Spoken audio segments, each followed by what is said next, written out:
et bonjour à tous. Je suis très heureux de vous accueillir aujourd'hui dans le cadre de ce village des actionnaires. J'ai à mes côtés Christophe Migeot, qui est le responsable de B Capital à Lyon. B Capital, c'est une société d'investissement que certains d'entre vous, j'imagine, connaissent. Société d'investissement filiale à 100% de BNP Paribas.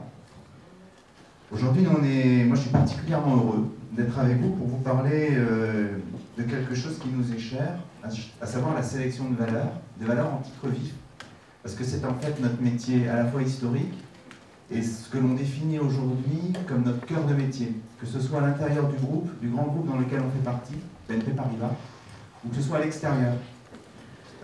Aujourd'hui, vous n'êtes pas sans savoir qu'à l'extérieur du grand groupe comme BNP Paribas ou à l'intérieur du groupe, qu'est-ce qui se passe sur le marché? Ça a été dit déjà.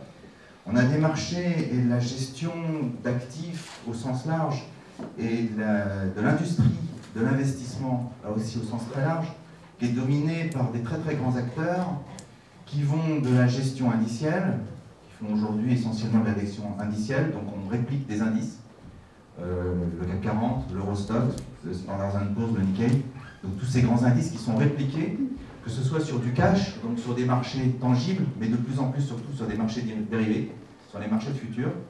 Tout cela a été mis à disposition des investisseurs institutionnels, mais aussi, depuis quelques années, des investisseurs privés, dans le cadre des marchés dérivés accessibles aux privés, via par exemple le monnaie, les futurs, contrats que nous traitons, ou options que nous traitons, mais aujourd'hui aussi les CFD, qui sont uniquement donc des dérivés accessibles au grand nombre.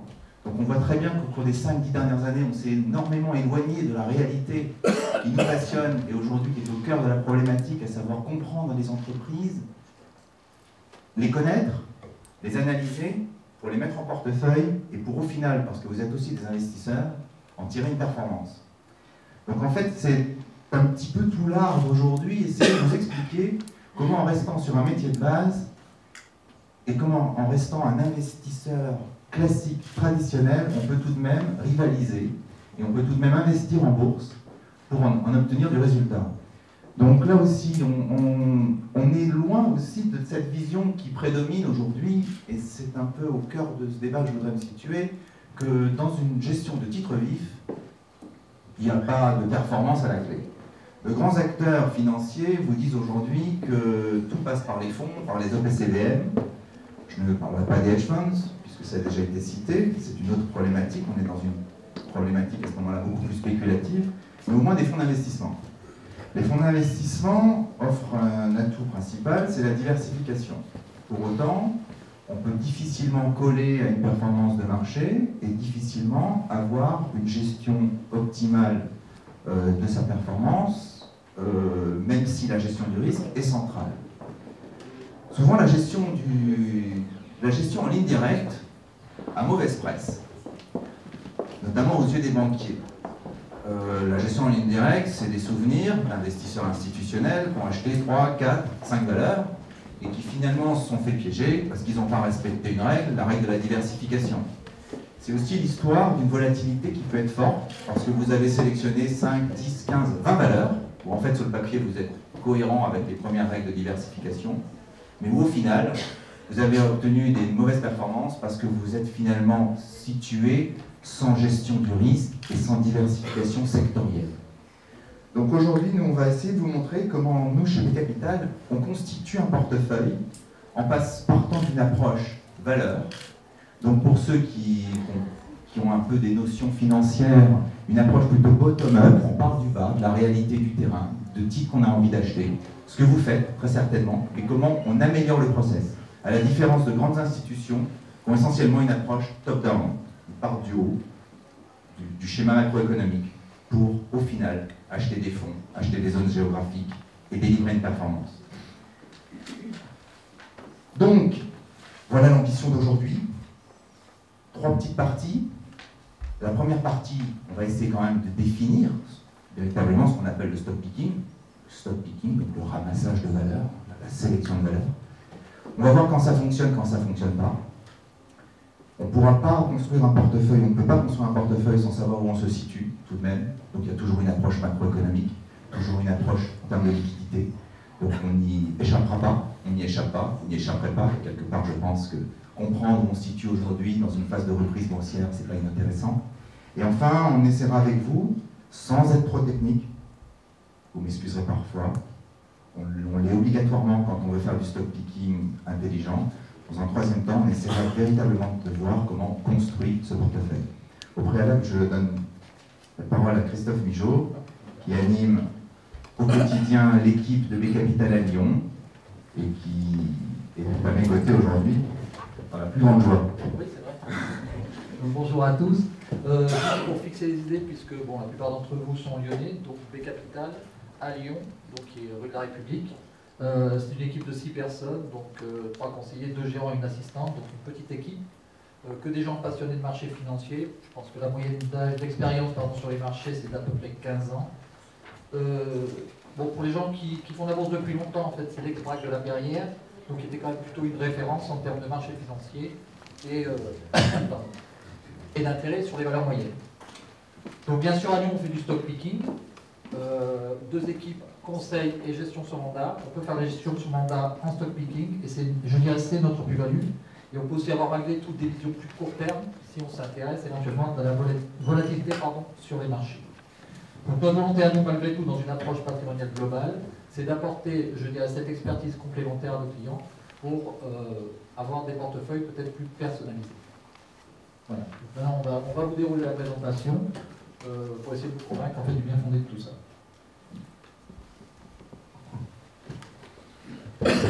Alors, donc le stock picking. On travaille avec des valeurs. On commence par le bas. Alors pour autant, le stock picking, c'est un petit peu notre marque de fabrique.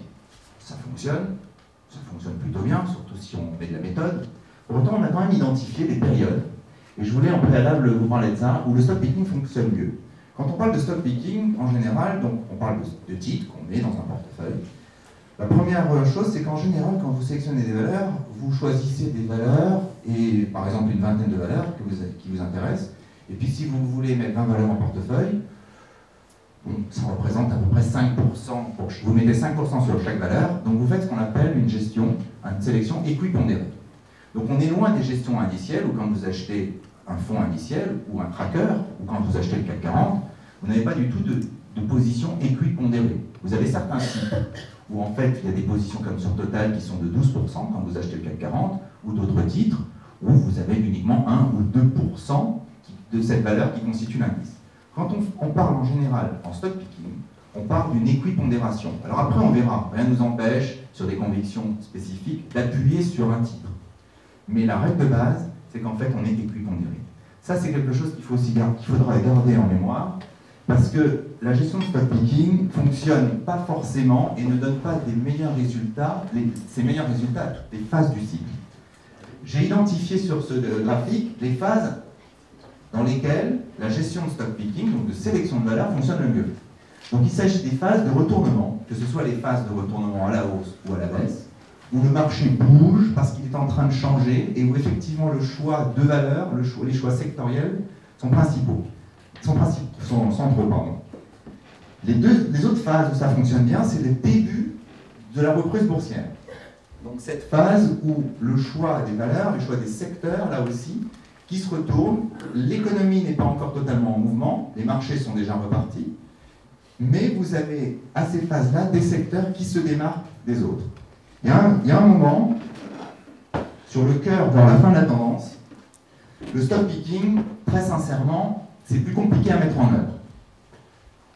Nous, on fait des gestions de stock picking, on propose des portefeuilles de stock picking. On a une expérience, parce qu'on a souvent géré en stock picking. Dans ces périodes-là, même par rapport à notre expérience, on est obligé d'aller vers plus d'indexation. Juste peut-être en mémoire, en 99, vous aviez une phase ultime du marché qui a propulsé le marché de 5000 points à peu près à 6900 sur le CAC 40, pour parler CAC 40. À partir de 5000, 5500, si vous faisiez votre simple stock picking de bon sens, déjà tous les titres qui montaient, il ne fallait pas les avoir, parce qu'on était dans une bulle Internet, une bulle TMT, et en plus, si vous vouliez coller à l'indice, vous étiez de toute manière, enfin, vous n'arriviez pas à coller à l'indice, parce que pour coller à l'indice, il fallait acheter 18% de France Télécom, à l'époque. Donc, si vous voulez avoir par votre stock picking de la performance, dans ces phases ultimes de cycle, c'est très compliqué. Ça a été un petit peu la même chose en 2006. En 2006, vous aviez des banques, notamment, qui commençaient à être bien évaluées, pour ne pas dire surévaluées, qui surfaient à fond sur la bulle financière, qui a quand même tout de même explosé en 2007. Et dans les indices, ces financières au sens large prenaient une part de plus en plus importante. Donc vous, dans votre simple stock picking, vous vous disiez, bon allez, je prends, si vous êtes européen, je prends un peu de Deutsche Bank, je prends un peu de Société Générale et je prends du BNP, c'est les trois qui me semblent les plus intéressants. Vous aviez collé dans votre portefeuille peut-être 5, 10, 15% de financières, mais en fait, comme dans les indices qui poussaient, vous en aviez 25, vous étiez condamné à sous-performer. Vous, en tant que gérant, c'est dommage, parce que quand on rentre dans le détail, on comprend, on sait l'expliquer, mais vous allez voir un client et lui dire, voilà, monsieur, on se considère, et je l'espère à juste titre, comme des experts, pour autant nous sous-performons le marché. Ce n'est pas un problème de compétence, c'est uniquement à un moment donné un problème de façon de traiter et d'aborder le marché. Quand vous l'abordez par le bas, par les valeurs, il y a des périodes où ça fonctionne moins bien. Donc idéalement, nous, on change notre stratégie de gestion, on indexe plus à ces périodes. C'est aussi des périodes où vous pouvez switcher, à un moment donné, acheter, pourquoi pas, de l'indice pur. Ça, c'est juste pour resituer, ce n'est pas forcément le sujet du jour. Alors sur un graphique, pour essayer maintenant de se situer, à la fois pour comprendre si on est dans une phase où le stock picking peut-être va marcher, et puis pour se donner un peu de la perspective par rapport à demain, puisque sélectionner des valeurs c'est intéressant, mais il va falloir savoir quel type de valeur, quel type de performance. Bon là j'ai repris l'Eurostoxx sur une vingtaine d'années. On le connaît, des grandes phases de hausse, des grandes phases de baisse, des marchés baissiers importants qui durent 2 ans, 3 ans, des marchés haussiers facilement identifiables, donc sur la période 95-2000, et puis la période 2004-2007-2008. Un grand marché baissier, et puis une grande zone de congestion dans laquelle nous nous situons aujourd'hui, qui a été en partie rompue, donc on voit qu'on est plutôt sur la zone haute de cette zone de congestion. Donc là, pour notre stock picking du jour, hein, plutôt sympa, hein, puisqu'on est vraiment dans la typologie de marché qui va donner quelque chose en termes de stock picking. Est-ce qu'on va vers une première phase de hausse? Pour l'instant, le fait de passer au-dessus de la première moitié de ce courant de tendance nous incite plutôt à penser que oui. À ce stade-là, difficile de jouer uniquement la hausse. On va voir, il y a d'autres paramètres qui nous permettent d'affiner. Alors même que nous, on fait du stock picking, alors même qu'on travaille essentiellement sur les valeurs, on travaille aussi sur les secteurs. On travaille sur les secteurs pour savoir l'importance, les choix de valeurs qu'on va faire dans ces secteurs, mais on travaille aussi sur des secteurs, et notamment en sectoriel, pour nous donner des indications sur demain. On a fait une présentation, on était à Dijon au mois de décembre, dans laquelle on a fait une présentation auprès de clients, de BNP Paribas et d'ailleurs. Et on était tout au début de ce qu'on a appelé le démarrage de la surperformance de la finance par rapport au marché. C'était en décembre. Et pour nous, c'était un signal majeur d'une transformation radicale du marché. On avait, à cette période, cassé la tendance baissière de ce graphique. Alors ce graphique, je ne sais pas si vous l'avez tous compris, donc c'est la valorisation, c'est un graphique relatif du secteur de la finance en moyenne, donc de la finance européenne, comparé à l'indice Eurostoxx. Là, vous avez vraiment une tendance baissière, où à chaque fois les plus hauts sont des nouveaux plus bas, avec une moyenne, et là, ça a été cassé. Alors cette cassure est intervenue à peu près pendant l'été d'août. Alors pour ceux qui s'en souviennent, hein, c'est l'intervention fin juillet de Mario Draghi, donc qui finalement a rassuré les marchés et a validé que quelque part il serait toujours là et que même si on n'allait pas avoir un quantitative easing, que l'euro était là et durera. À partir de ce moment-là, la performance relative de l'indice finance du panier de valeurs financières par rapport à l'Eurostoxx s'est redressé. Aujourd'hui, ce qui est assez intéressant, c'est que le mouvement est inversé. Non seulement les tendances de moyenne est cassée à la hausse, même si on fait encore des incursions, parce que tout n'est pas réglé, on verra. Mais pour autant, les plus bas sont toujours plus hauts. J'espère que vous m'avez compris. Alors, l'autre manière de voir les choses, toujours pour comprendre en fait où on se situe dans le cycle, et quels sont les titres qu'il va falloir privilégier quand on fait du stock picking, c'est des choses vues à l'envers. Là, le secteur de la finance, c'était les choses les plus dynamiques comparées à l'indice, et notamment les plus risquées, et celles qui avaient le plus souffert, et qui avaient été à l'image de la crise. Le pendant, c'est le secteur food, donc tout ce qui est agroalimentaire, qui lui est un secteur refuge par excellence. Alors là-dedans, il y a tout, il y a des Unilever, il y a des Danone, il y a des bonnes valeurs défensives de long terme, mère de famille, qu'on achète quand tout va mal, et quand c'est la crise. Alors là, on a vu, ça c'est... Alors là, on a un graphique qui compare non plus uniquement le secteur de l'agroalimentaire par rapport à l'indice, mais entre les deux secteurs qui ont le plus incarné la crise. Donc, le plus défensif face à celui qui a le plus souffert. Là, on voit que pendant toute la crise, la food a fait que monter.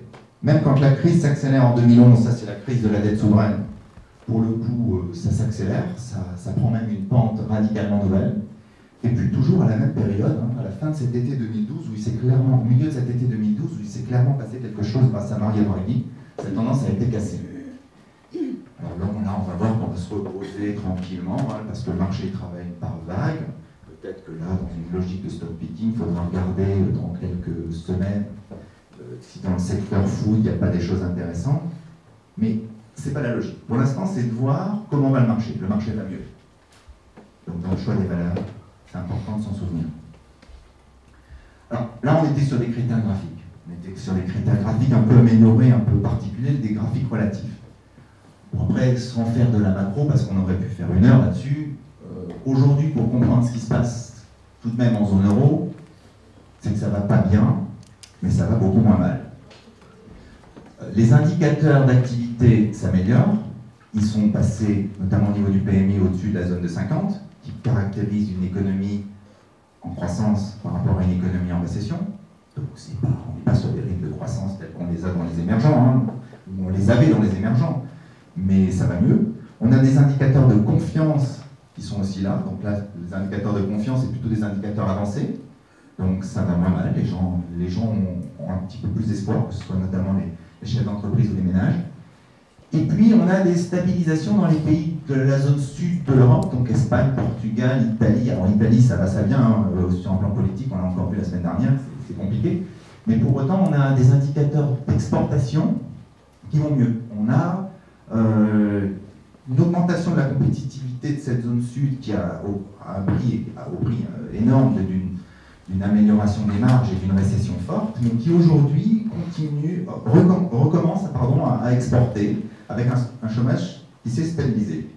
Alors côté américain, là, ça fait maintenant plusieurs trimestres que la situation s'améliore.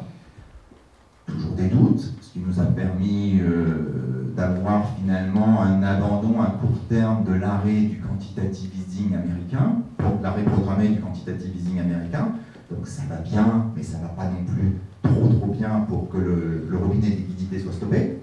Mais on a assisté, tout de même, on assiste progressivement à une baisse du taux de chômage, une amélioration sur le front de l'immobilier. Notamment, il y a des zones aujourd'hui, que ce soit la Floride, New York ou la Californie, qui étaient entrées il y a plusieurs années, même dès la fin 2006, début 2007, en récession au niveau de l'immobilier, qui avait donné le subprime. Tout ça, ça s'est bien redressé. Ça fait déjà plusieurs trimestres que ça se redresse. On a même des prix de l'immobilier à New York qui ont dépassé les plus hauts de 2007. Donc, sur l'immobilier US, ça repart fort. Et on a des indicateurs avancés qui sont corrects. Les derniers étaient un petit peu plus hésitants, la non-intervention de la Fed dans l'arrêt du quantitative easing, mais on a un tableau côté américain qui est plutôt ensoleillé. Donc, pour résumer un petit peu ce que vous a dit Bruno, ces différents graphiques que vous avez vus juste juste avant, en fait, sont des aides pour nous. C'est-à-dire qu'à un moment donné, chacun a ses méthodes, je dirais, pour rechercher justement ces tendances et ces retournements qui vont nous permettre de choisir nos secteurs et de réinvestir, soit en défensif, soit, je dirais, de façon plus offensive. Donc, chacun a ses méthodes, nous, on passe par celle-ci. Voilà, là-dessus, on peut toujours échanger, mais c'est le principe.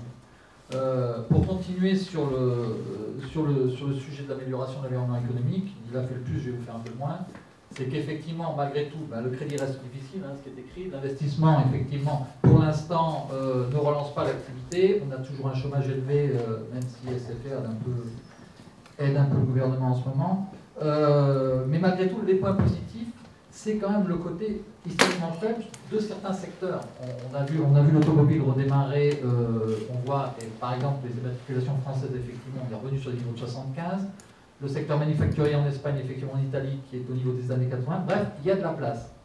Il y a de la place, pas mal de catalyseurs, effectivement, pour les années à venir, et tout ça est conforté, et vous le savez, par un afflux énorme de liquidités qui revient sur les marchés européens. On sait qu'il y a des milliards de dollars qui sont sortis des émergents pour revenir sur l'Europe, ou quelque part aujourd'hui, on se dit, bon, c'est là que se situe la suite, dans une Europe à peu près apaisée, une BCE qui s'est engagée à en mettre et en mettre et en mettre encore, et aujourd'hui, des capitaux qu'entre guillemets, paradoxalement, on ne sait pas où placer.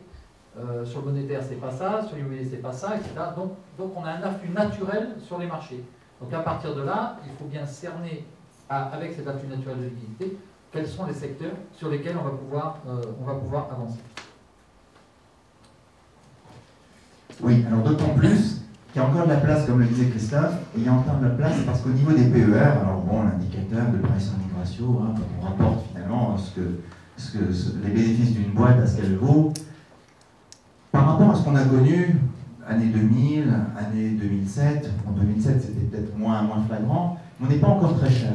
Aux États-Unis, il y a de la croissance, on voit, on a des taux de croissance qui sont... Alors là, ce sont bien entendu les anticipations des analystes, mais on a des taux de croissance, des résultats qui passent de 6 à 10, donc il y a encore du momentum, il y a encore de l'accélération en cours. Et en zone euro, où on avait quasiment plus de croissance des bénéfices par action, on a normalement l'année prochaine un taux de 14%. Donc ça, c'est d'autant plus intéressant que ça nous ramène en finale le PER du marché pour 2014 en zone euro à 11 fois. À 11 fois, quand on a des taux qui sont entre 1 et 2, ça laisse la place. En fait, pour un investisseur, ce qu'il convient de conserver en tête, c'est qu'il faut une prime de risque. Il faut que le risque soit rémunéré. Quand vous avez des taux sans risque à 2, même s'ils se sont tendus, on est remonté, on a pris plus de 100 points de base, bon. Mais même à 2,5, même à 3, quand vous avez un PER qui est à 11, ça veut dire que vous avez une rentabilité intrinsèque de votre placement qui est l'inverse, c'est entre 8 et 9%. Donc ça veut dire qu'entre 2, 3 et 9, il y a de la place. Cette place, c'est la rémunération de votre risque. Donc en termes de valorisation, si le schéma de reprise qui se dessine là se met bien en place, qui semble être le cas aujourd'hui, même si ça sera heurté, ça devrait... on est loin des 20 fois, des PER de 20 fois ou 22 fois qu'on a connus en 2000. Alors là, on commence à aller, on voit donc le schéma, c'est plutôt pas trop mal. Croissance économique, ça pourrait être pire. Après, quand on regarde au niveau des valeurs, avec ce graphique, je voulais juste revenir sur quelque chose qu'on connaît tous, mais parfois qu'on oublie un peu. L'effet de la croissance économique, l'effet de la reprise sur les valeurs n'est pas le même selon les types de valeurs, bien entendu, mais selon la typologie de valeurs.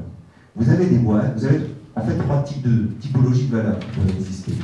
Des boîtes en recovery, donc en reprise, ce sont des boîtes qui ont beaucoup souffert de la crise, ou sectoriellement, ou parce qu'elles ont perdu des parts de marché, ou pour des raisons intrinsèques qui leur sont propres, qui sont d'ordre macroéconomique. Après, vous avez des boîtes en croissance, qui affichent un business model aujourd'hui favorable, même si leur activité peut se situer dans un marché cyclique, mais elles sont sur une zone de confort aujourd'hui.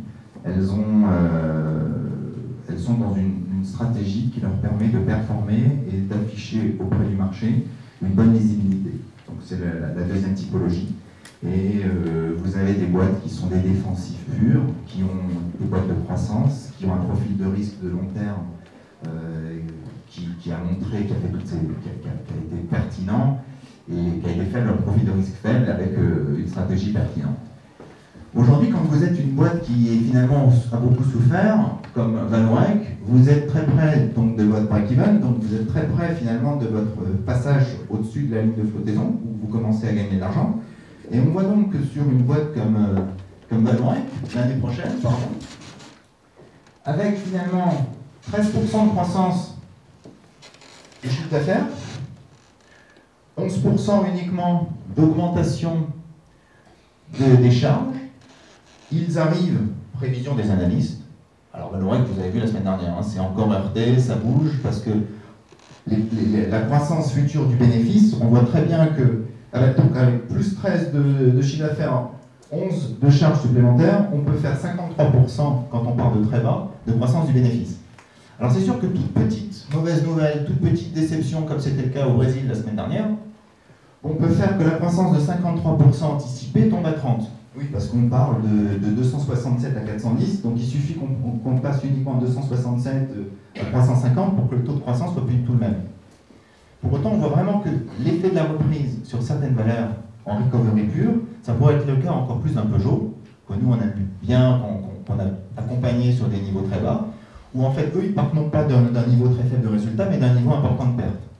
Donc on voit très bien que là-dessus, quand vous partez de très bas, tout effet d'accélération de la croissance qui va donner en termes de chiffre d'affaires va vous permettre d'afficher un taux de croissance du bénéfice très important. C'est d'autant plus important, vous savez tous comment sont valorisées les actions, au final c'est une actualisation des bénéfices futurs. Donc c'est pas du tout la même chose si vous commencez à actualiser 410 ou 267. Toute la valeur intrinsèque d'une action en termes d'analyse financière de taux de rendement interne va s'en trouver modifiée.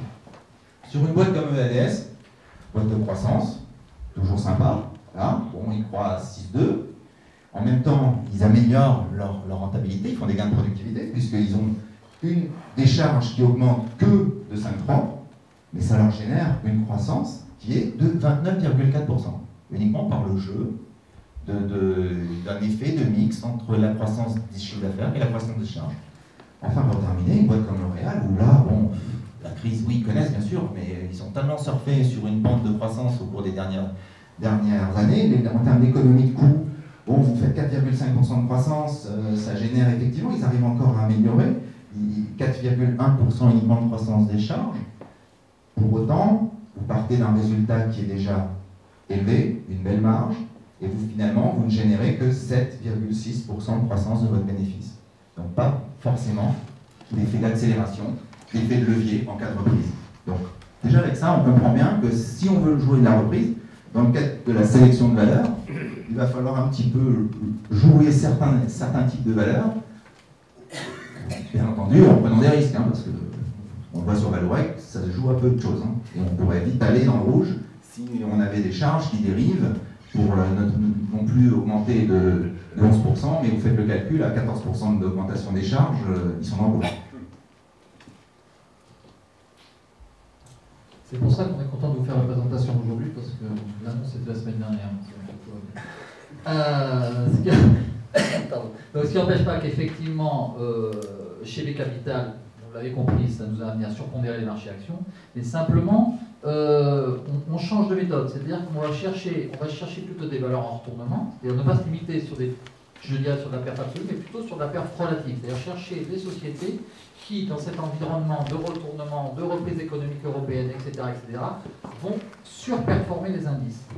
Et donc même si effectivement dans des cas individuels, des clients qui vont arriver chez nous avec un nouvel apport de fonds, on va avoir une approche malgré tout prudente sur une partie du portefeuille, où on va chercher quand même des sociétés matures de croissance sur lesquelles je dirais, on peut s'appuyer, on va rechercher cet accélérateur de surperformance dans ces sociétés qui sont aujourd'hui décotées parce qu'effectivement elles ont pris la crise de plein fouet et qu'elles sont en train de se remettre sur les bons rails et qu'il faut quelque part prendre un petit peu de risque pour derrière pouvoir raconter une belle histoire. En gros, c'est l'idée. Bon, j'ai changé tout à l'heure avec quelqu'un sur le palier, on parlait de l'autre, on parlait de choses comme ça. Bon oui, c'est un pari on prend la valeur très très tôt. On a fait la valeur très très tôt parce qu'on dit qu'effectivement, si la croissance repart en Europe, c'est des dossiers qui aujourd'hui sont à la casse. On a eu une accélération du chiffre d'affaires au deuxième trimestre. Donc on est bien conscient qu'il y a quelque chose qui est en train de se mettre en route. Donc soit on attend que les choses se confirment, bon, et puis on prendra une fin de hausse, et puis ce sera bien, soit on essaye d'être en amont de tout ça, par je dirais, des critères sélectifs qu'on va vous exposer juste après, et ben on essaye d'être là avant tout le monde, comme je dis, on essaye. Voilà. Oui, alors on essaye. Alors maintenant on va rentrer on va soulever le capot. Vous avez à peu près compris quelle était la trajectoire, quel était le moteur. Bon, à l'intérieur, on va essayer de rentrer à l'intérieur du moteur. Bon, ça reste une voiture, donc c'est simple. C'est toujours, même quand on fait du stock picking, on reprend la base. La base, et ce qui caractérise finalement la méthode de travail de V-Capital là-dessus, même si on est en stock picking, elle rejoint les grandes méthodes. C'est-à-dire qu'on va s'appuyer sur 3 approches: l'approche fondamentale, l'approche quantitative, l'approche technique. L'approche fondamentale, c'est simple, hein, on regarde la valeur, qu'est-ce qu'elle est, qu'est-ce qui la caractérise, quels sont ses ratios financiers clés. Et à partir de ça, on se donne une idée simple sur la valeur ou sur le marché.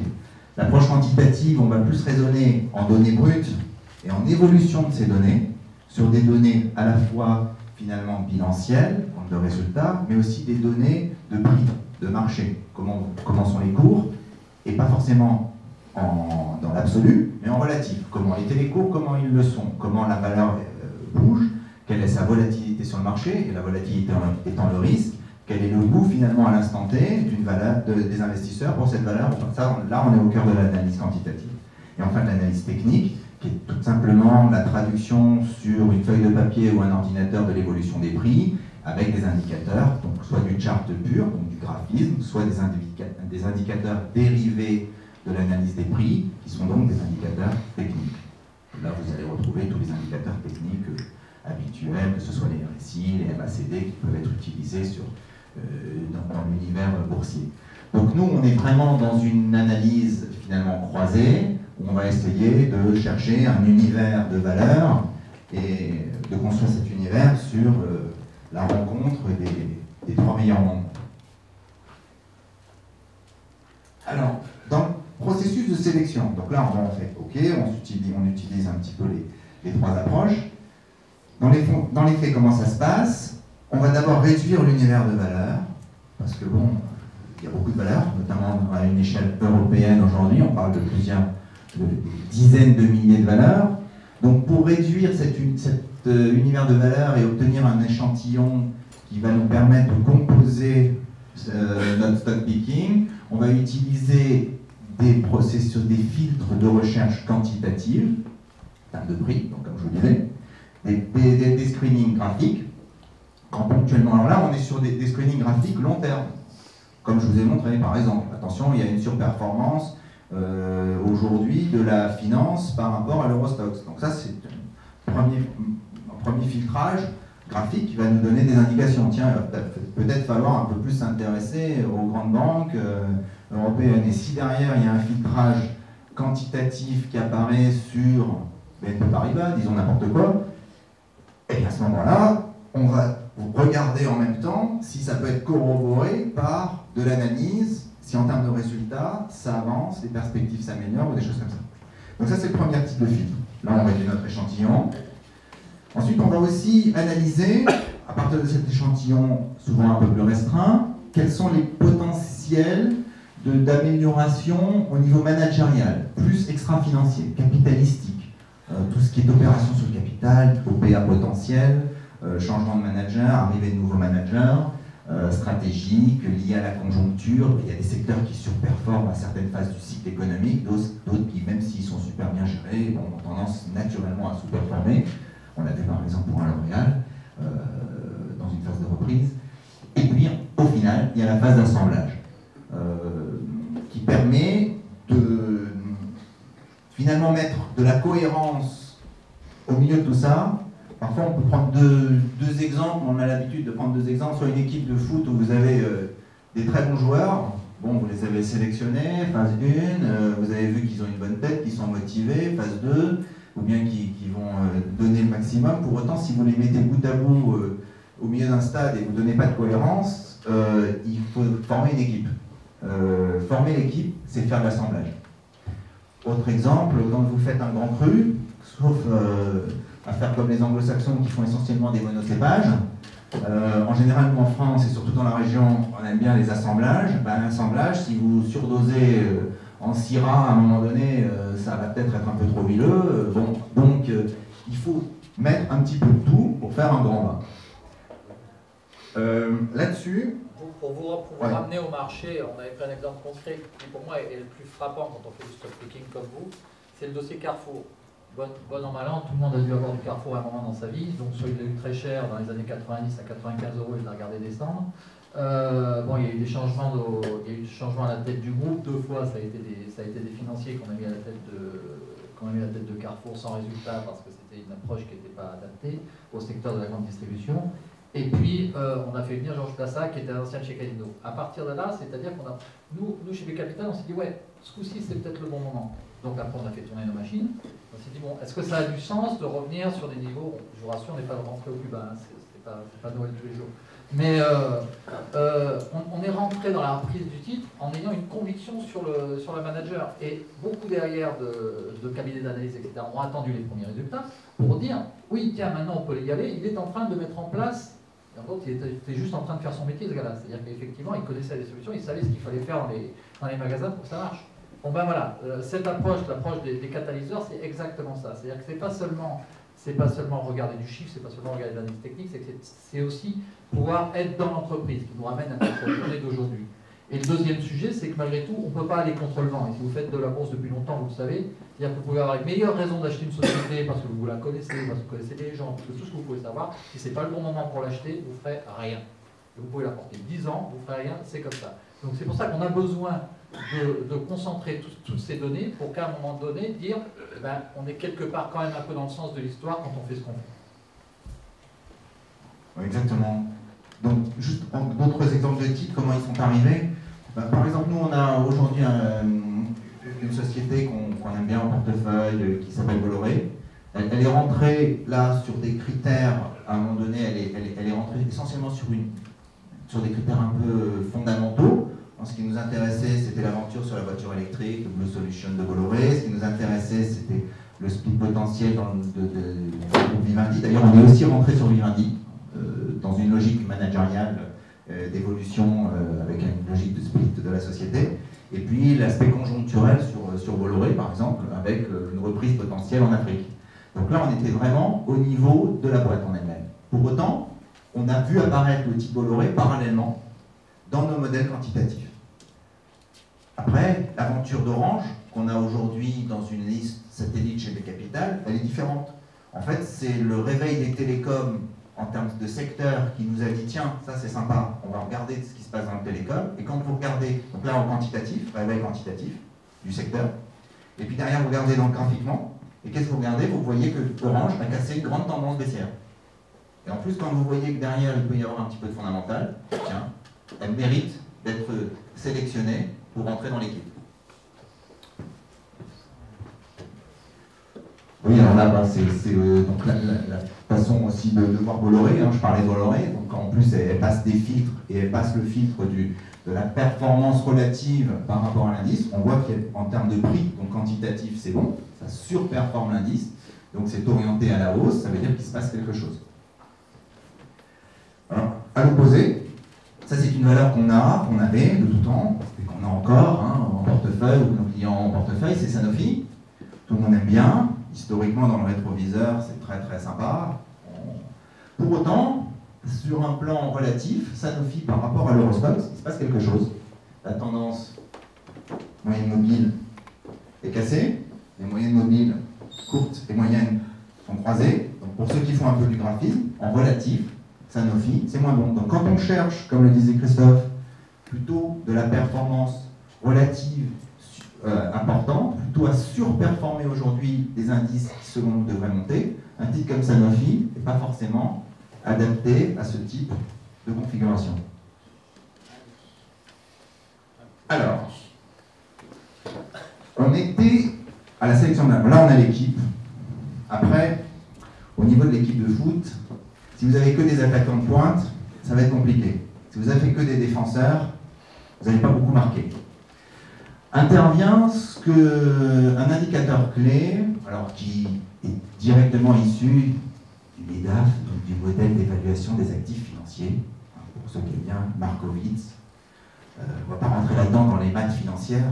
Un grand mathématicien et financier qui a monté tout ça il y a maintenant 40 ans. Ce qu'on en retiendra, c'est que c'est ce coefficient bêta qui est le coefficient par excellence pour juger du risque d'une valeur par rapport à son marché, nous intéresse beaucoup parce qu'en fait, pour un marché qui a un risque de 1, on va avoir, en regardant l'indicateur bêta, quel est le risque intrinsèque, le risque propre de cette valeur par rapport au marché. Vous avez par exemple une AXA qui a un risque, un bêta de 2,20, c'est-à-dire que statistiquement, en moyenne, mathématiquement, quand le marché monte de 1%, AXA a tendance à monter de 2,20. Identique, le marché perd 2%, elle va baisser en moyenne de 4 et quelques.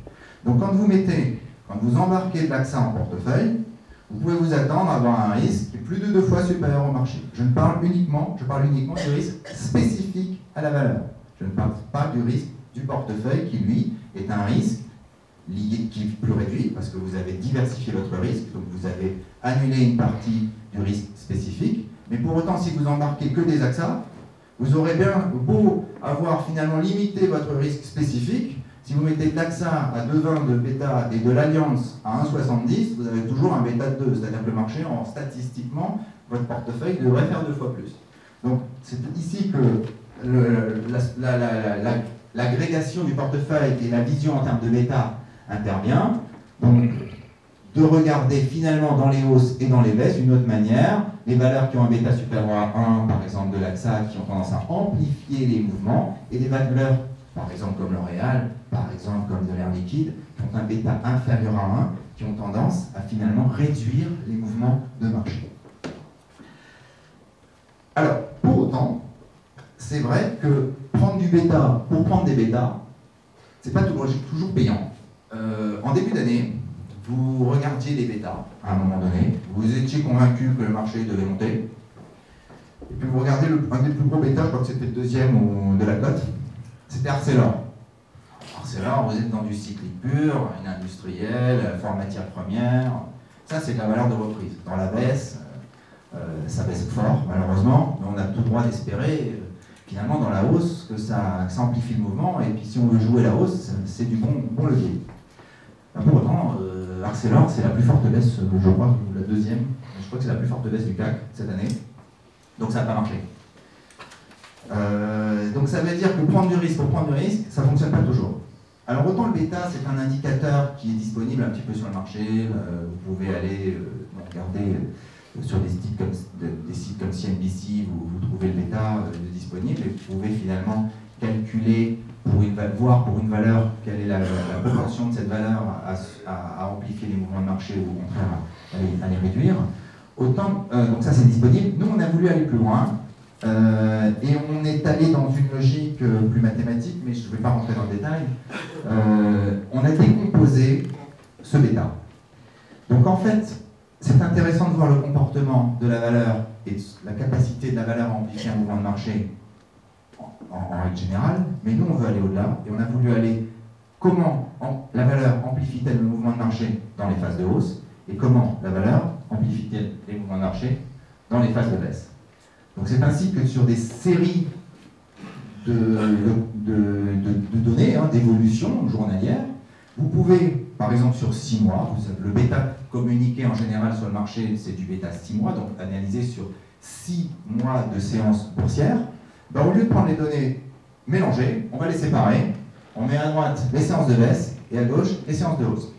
Et au final, ça nous permet tout de même d'avoir quelque chose d'un petit peu différent et de voir avec le bêta boule finalement le comportement haussier, le comportement de la valeur par rapport à son marché, donc en l'occurrence l'Eurostoxx dans les hausses, comment elle réagit, est-ce qu'elle a tendance à plus amplifier les hausses, et à l'opposé, le bêta vert qui donne un indicateur. Alors si on regarde, en fait, qu'est-ce qu'on voit? C'est que Air France, bon, par exemple, ah là tu me l'avais déjà.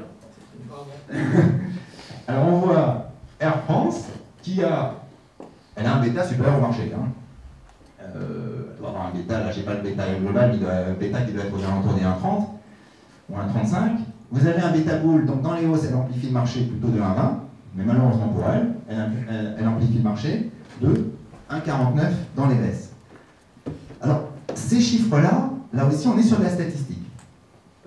Ça ne veut pas dire que c'est pas parce qu'une valeur, pardon, a un bêta boule qui est supérieur à un bêta bear qu'elle va systématiquement surperformer. Parce qu'attention, vous pouvez avoir un nombre plus important finalement de séances de hausse que de séances de baisse. Là, c'est le comportement de la valeur séance par séance.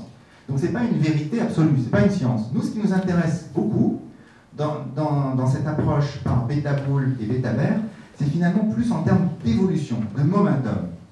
Quand on fait notre assemblage, ce qu'on regarde beaucoup, c'est l'évolution. Par exemple, de l'Air France, si son bêta boule était de 1,30 et son bêta bear de 1,70, et que progressivement on voit le bêta bear qui a tendance à se réduire, ça veut dire que progressivement dans les séances de baisse, Air France se comporte mieux. Ce qui nous intéresse aussi, c'est le bêta en lui-même est intéressant pour avoir du levier, de la voilure sur le marché.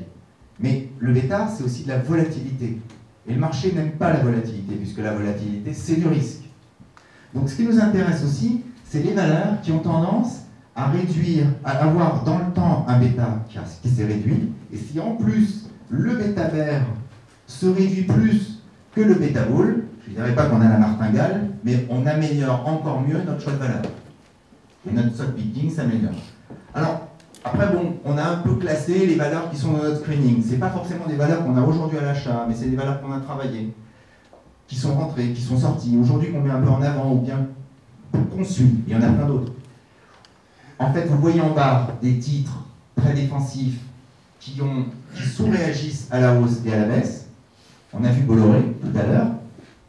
Bolloré, en fait, elle est en bas du tableau. Ça n'empêche pas d'afficher une hausse de 200 et quelques % depuis le début de l'année. C'est juste qu'elle bouge moins, mais elle a tendance, en fait, à être présente tout le temps dans les hausses, et comme il y a eu plus de hausses que de baisses, elle surperforme. Donc, ce n'est pas une vérité absolue, mais c'est vraiment un indicateur de tendance qu'on analyse. Alors, en quiz, pardon, je voulais vous poser la question de Safran. On sait que intuitivement, je ne sais pas si vous suivez cette valeur, si vous sauriez la positionner, donc au niveau d'une valeur équipementier aéronautique, plutôt en haut du tableau, plutôt en bas du tableau. En haut du tableau, elle est en bas du tableau, elle est un peu comme Bolloré. Donc en fait, on n'embarque pas tant de risques que ça quand on prend du Safran, contrairement à ce qu'on peut penser, parce qu'on a tous l'image en fait, d'un titre qui a beaucoup monté, donc intuitivement on se dit il y a du risque. Ben, en fait, statistiquement, il n'y a pas tant de risques que ça. Il y a Essilor. Alors ça, bon. Eh ben, elle n'est pas si défensive que ça. Alors nous aussi, hein, on est souvent surpris quand on agrège ce genre de choses. Et puis, je crois que c'est tout. Voilà. Donc ça nous aide dans l'assemblage, dans le dosage. Alors après, pour finir le dosage, pour finir l'assemblage de nos valeurs, on fait tourner, en termes de risque, les mêmes recherches, mais non pas uniquement sur des valeurs, mais sur les secteurs, en termes de prix. Comment les prix s'améliorent, comment les révisions d'analystes s'opèrent, est-ce qu'elles sont plutôt à la hausse, est-ce qu'elles sont plutôt à la baisse, est-ce qu'il se passe quelque chose, est-ce qu'il y a une cohérence entre l'évolution des prix, donc des cours, et l'évolution des analystes. En fait, nous, ce qu'on recherche, c'est le parallélisme. Tant que vous avez des prix, des cours qui montent, et que les analystes sont présents, c'est-à-dire qu'ils continuent de réviser, pour nous, c'est OK. C'est les inversions de tendance qui nous font peur. Donc ça, c'est les secteurs, au final, que l'on va aujourd'hui privilégier.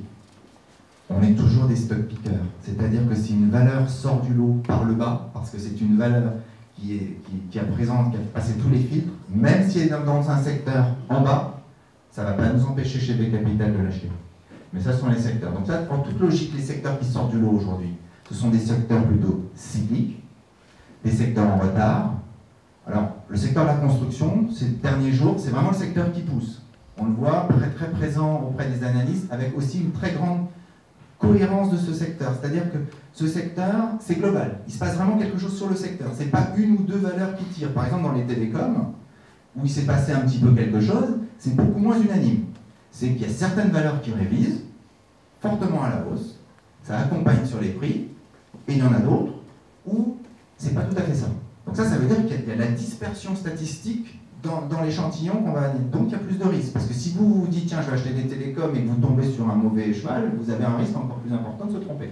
Donc par contre, dans un secteur comme la construction, on a une grande cohérence dans le secteur et il se passe vraiment quelque chose aujourd'hui. Vous avez aussi la distribution qui est plutôt bien au niveau européen. Christophe parlait de Carrefour, mais c'est l'ensemble du secteur qui pousse aujourd'hui, que ce soit des métros, des halls, ça pousse fort. Le service aux entreprises, l'industrie. Alors là, c'est logique parce que quand on joue une reprise, là, c'est tous les gens qui font de la macro, qui font qui se disent tiens, reprise cyclique, ils achètent des valeurs industrielles. La technologie, assez classique, surtout qu'on est sur un cycle techno qui a été moins bon la dernière fois. C'était pas forcément ce cycle-là dans le précédent cycle, ce secteur-là dans le précédent cycle qui a performé. Là, la techno va bien. Et les banques. Alors avec les banques, on a vu tout à l'heure une surperformance de l'indice banque par rapport à l'indice Eurostoxx. Le secteur est toujours leader, mais il intègre quand même pas mal de risques. Mais il est leader aujourd'hui en termes de performance. Les secteurs neutres, c'est-à-dire qu'on va en avoir, là c'est vraiment l'importance du stock picking, qui va nous dire on va en avoir une, deux, trois valeurs. Par exemple, on avait de l'AXA et de l'Alliance à un moment donné, le secteur se ralentit. On va avoir peut-être plus qu'une seule valeur dans le secteur des assurances, parce que le secteur est moins fort. Là, c'est un raisonnement sectoriel. Le pétrole et le gaz, aussi le secteur qui était un secteur leader en 2008-2009, avec la hausse des prix du pétrole. Là, c'est un secteur qui est neutre. Et un secteur retardataire, c'est un secteur qui ne fonctionne pas bien, un secteur qui présente à nos yeux finalement peu d'intérêt, c'est le secteur de la santé. On l'a vu, en relatif par exemple du Sanofi, mais toutes les valeurs du secteur sont un peu comme ça. Ça ne veut pas dire qu'individuellement des belles histoires n'existent pas.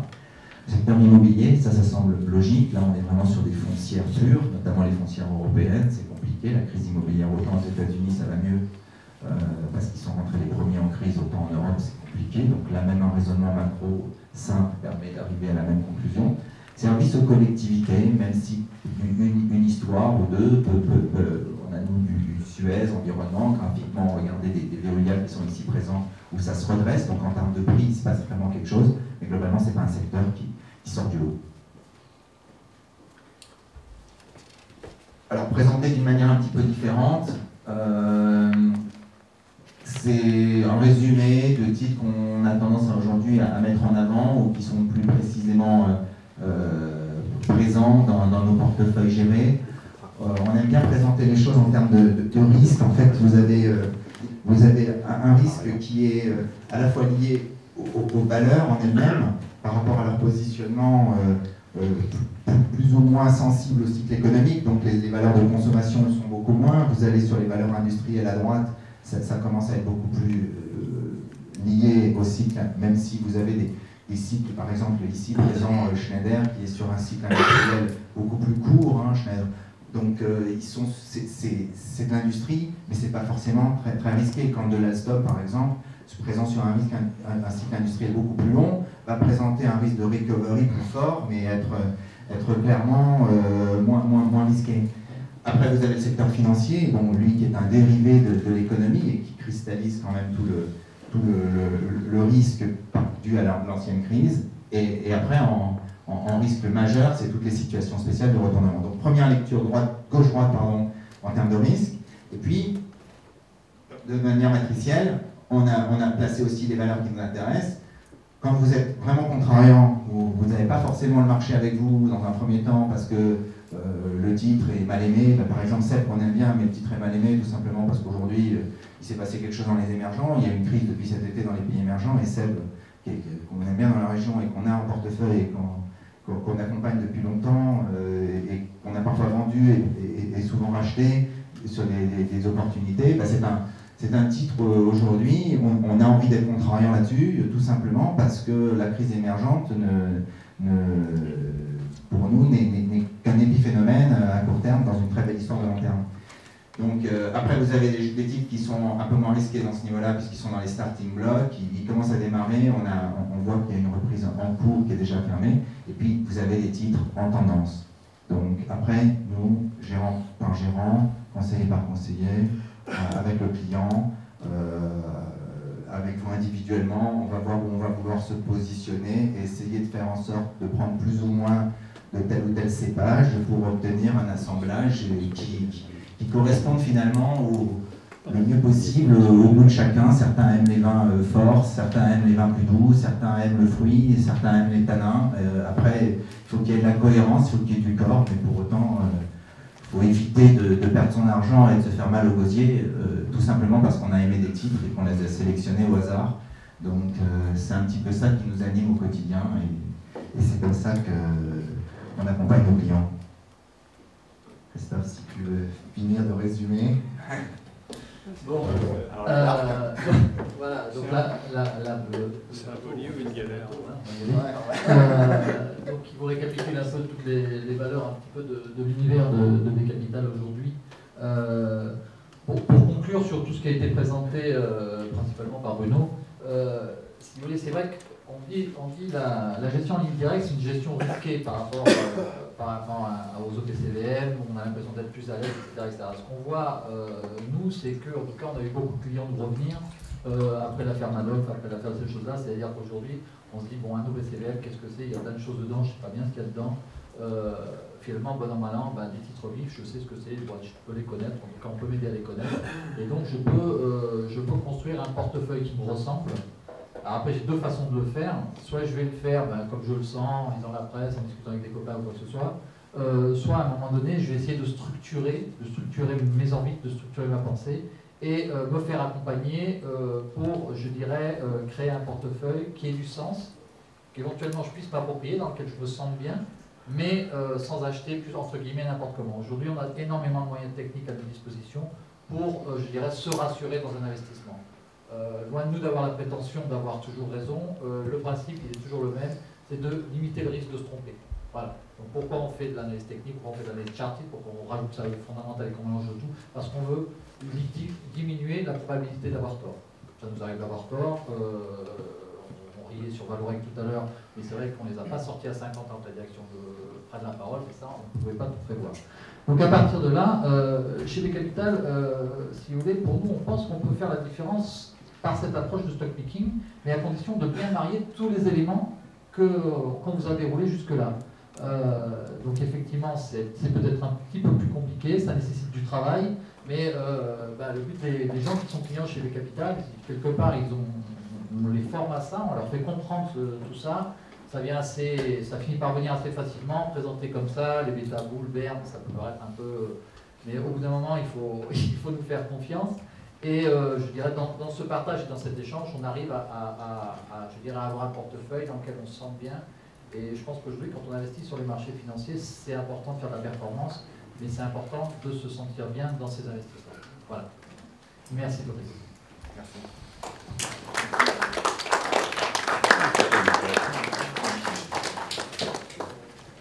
Alors, on avait prévu un quart d'heure de questions, il nous reste 5 minutes, on peut être débordé, 5 minutes, donc si vous avez des questions dans la salle, n'hésitez surtout pas.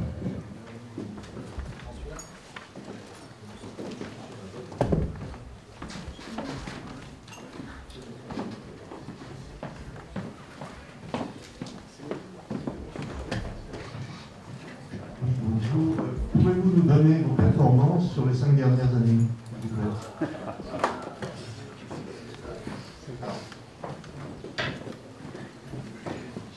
J'ai pas de micro.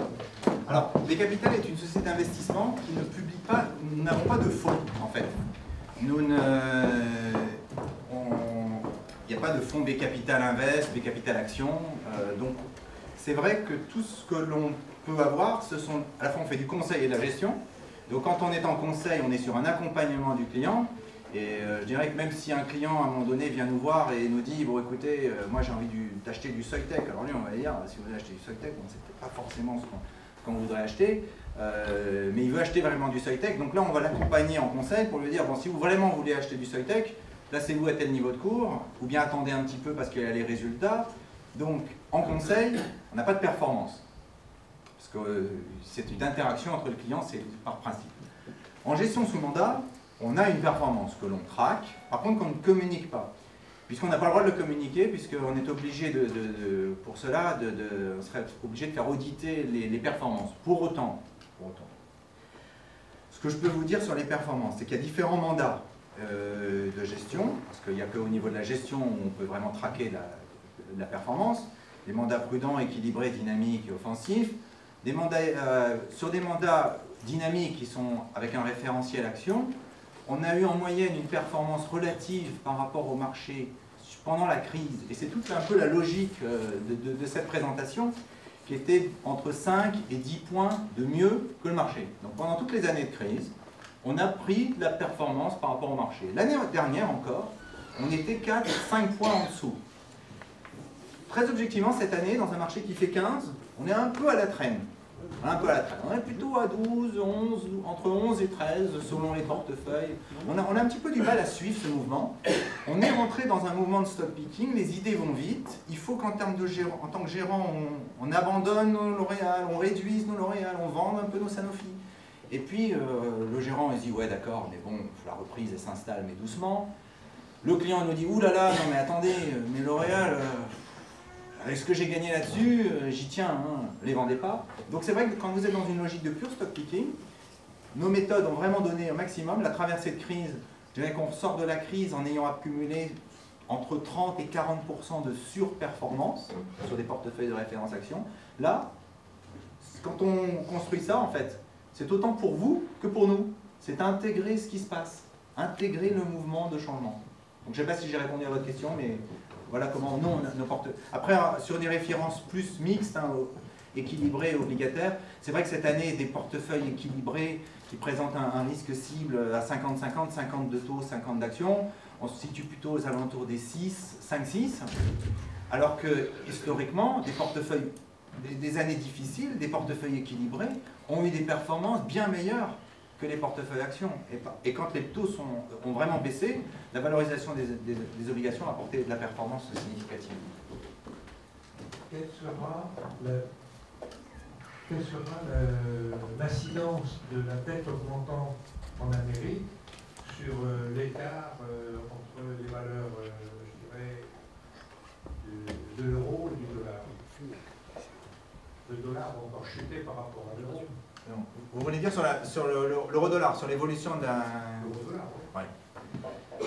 Alors, sur les monnaies, nous aujourd'hui, pas vous dire, on est sur un 1,35 qui est une zone aujourd'hui un peu au milieu d'une borne haute plutôt sur l'euro, après avoir touché une borne basse. Aujourd'hui, les marchés, ils sont pris entre deux grands doutes. D'un côté, vous avez le doute de la pérennité de l'euro, qui a été quand même au cœur de l'histoire pendant des mois, même si depuis août 2012, l'existence de l'euro a été confirmée, et c'est d'ailleurs ce qui a permis au final d'engager un rebond et de passer de la zone des 1,20 à la zone de 1,35. Donc je dirais qu'aujourd'hui, l'Europe, donc l'euro, bénéficie d'un flux de capitaux, et on a plutôt une tendance finalement à la hausse sur l'Europe, sur l'euro, donc un affaiblissement du dollar.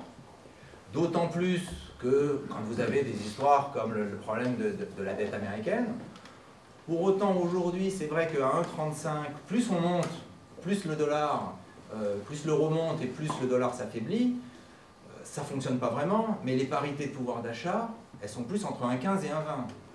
Donc les parités de pouvoir d'achat, ou bien quand vous voyez les parités type Big Mac, ou le coût d'un Big Mac dans un McDonald's en France, ou en Europe par rapport à un McDonald's américain, vous voyez très bien que vous payez votre Big Mac quand même beaucoup plus cher en Europe par rapport aux États-Unis. Donc en termes de parité de pouvoir d'achat, on est plutôt, l'euro est plutôt surévalué. Les industriels qui tous les jours sont en compétition par des Américains ou surtout par des entreprises dont le référentiel c'est la devise américaine, en souffrent.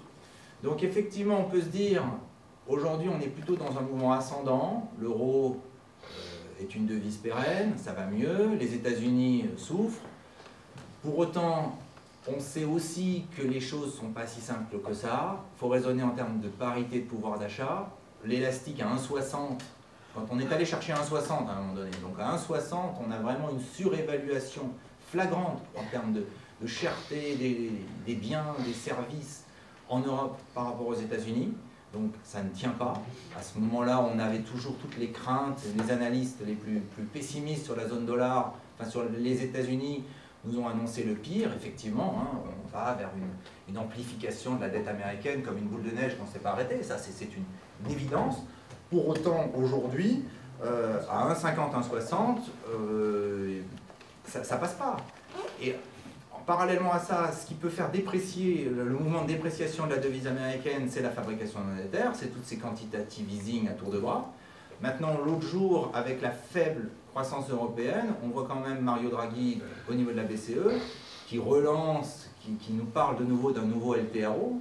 Donc quelque part, c'est de la fabrication monétaire via les banques, hein, c'est une autre technique, hein, alors du refinancement des établissements bancaires européens, mais quelque part, c'est de la création monétaire. Donc en fait, on est dans une concurrence où vous avez d'un côté des banques centrales qui fabriquent de l'argent de manière différente, mais qui en fabriquent. De l'autre côté, il faut regarder les parités de pouvoir d'achat. Nous, aujourd'hui, on n'a pas forcément d'avis sur 1,35. C'est vrai qu'entre 1,25 et 1,40, c'est malheureusement des fourchettes de fluctuation auxquelles on s'est habitué. Enfin, plutôt borne haute. Mais... Je ne sais pas si j'ai répondu à votre question.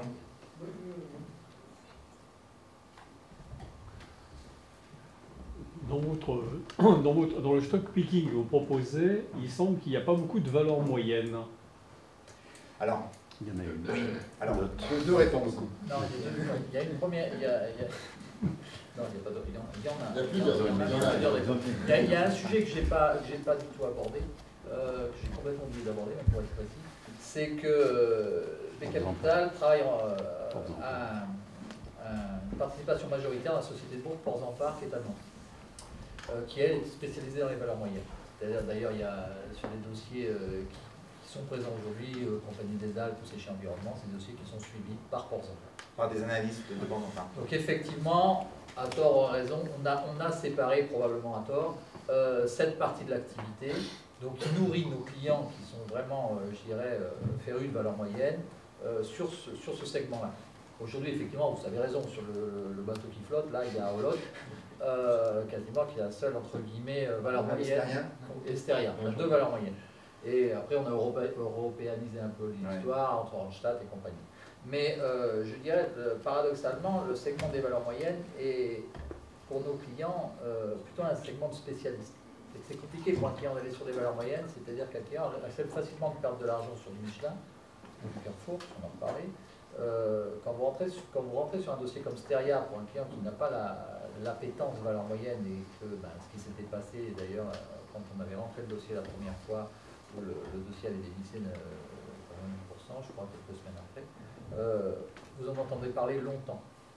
Donc, il ne faut pas se tromper quand on parle de valeur moyenne. C'est pour ça que ce n'est pas quelque chose qu'on met en avant dans une présentation, mais c'est quelque chose qu'on nourrit de façon permanente avec nos clients parce qu'on a cette compétence-là. On parlait tout à l'heure du PEA, PME sur le Perron. Nous, on est dans les starting blocks, si vous voulez. On attend janvier avec une grande impatience parce qu'on a vraiment tout ce qu'il faut. On a la matière première avec Ports-en-Parc qui va nous alimenter justement sur sa compétence en valeur moyenne. Et on sait très bien que demain, dans un environnement fiscal plus que compliqué, si vous voulez continuer à faire de la bourse dans un cadre je dirais, relativement agréable et que vos PEA sont à fond, il va bien falloir trouver autre chose. D'accord ? Donc, vous avez raison, il n'y en a pas beaucoup, simplement parce qu'on aurait dû vous amener les deux, c'est-à-dire le top 5 de Ports-en-Parc et l'approche du capital. Et je compléterai, c'est vrai qu'aujourd'hui, donc c'est finalement deux univers. Nous, on va les mixer, on va avoir toujours 15 à 20% en fait dans des mandats de gestion plutôt de valeur moyenne qui vont s'appuyer beaucoup sur l'analyse de Ports-en-Parc, mais aussi sur notre propre analyse, notamment même l'analyse qu'on peut faire ici à Lyon, parce qu'il y a de la compétence et historiquement on est présent. Mais c'est vrai qu'aujourd'hui, le thème du jour, c'était de bien vous montrer comment on va aussi contrôler le risque, notamment via des indicateurs en termes de volatilité du marché, d'une valeur par rapport à son risque. Et c'est vrai que quand vous avez besoin de statistiques, de ratios notamment comme le bêta, ça n'existe, c'est très difficile à calculer, par exemple, si vous avez des trous de cotation. Pour avoir des indicateurs financiers qui fonctionnent, il faut qu'il y ait de l'historique, il faut qu'il y ait de la donnée, il faut qu'il y ait du volume. Quand vous avez des trous pendant 4 jours sur des valeurs moyennes, tout ça, ça ne fonctionne pas, on oublie. Donc à partir de ce moment-là, vous avez quelques outils en moins. Mais quand vous achetez des valeurs moyennes, vous achetez peut-être, c'est un stock picking peut-être qui est un petit peu différent. Et quand nous on le compose avec nos amis de Ports en Parc, le portefeuille, on est encore plus sur du fondamental. La deuxième étape, encore plus sur des changements managériaux, encore plus sur des nouveaux produits qui vont sortir, surtout quand le produit représente 50% du chiffre d'affaires potentiel. Là, il ne s'agit pas de regarder, enfin il s'agit, mais le risque de la valeur, parce que pendant une semaine, la valeur elle a été réservée ou suspendue, ça va tout vous fausser statistiquement. Ce qui est important sur une valeur moyenne, c'est la news qui va sortir ou qui n'est pas sortie. Et là, c'est une approche qui est un petit peu différente. Et puis quand vous communiquez sur les valeurs moyennes, voire petites valeurs, vous pouvez souvent avoir des problèmes de liquidité pour aller chercher du papier. Donc voilà, c'est pour ça que je dirais dans les présentations plus générales, on en met moins. Maintenant, la compétence, elle est là, les idées, il y en a plein, et que sur même de la très petite... Tous les mois, nous, on sort, Ports en Parc sort la shortlist, donc sa shortlist de valeurs moyennes, et alors que Ports en Parc, c'est quand même pas, on n'est pas chez pas Goldman Sachs, hein, on est d'accord, hein, c'est une filiale à 51% de B Capital qui est avec au dos ceux qui suivent le plus aujourd'hui de valeur moyenne. Pour autant, quand on l'envoie, on l'envoie avant 9h, chaque fois le matin, vous avez, il y a une concomitance dans l'envoi pour que personne n'ait le résultat hein, de ce qui va sortir. Vous avez, qu'on le veuille ou non, un effet d'accélération où le titre va monter de 1-2% quand il va rentrer.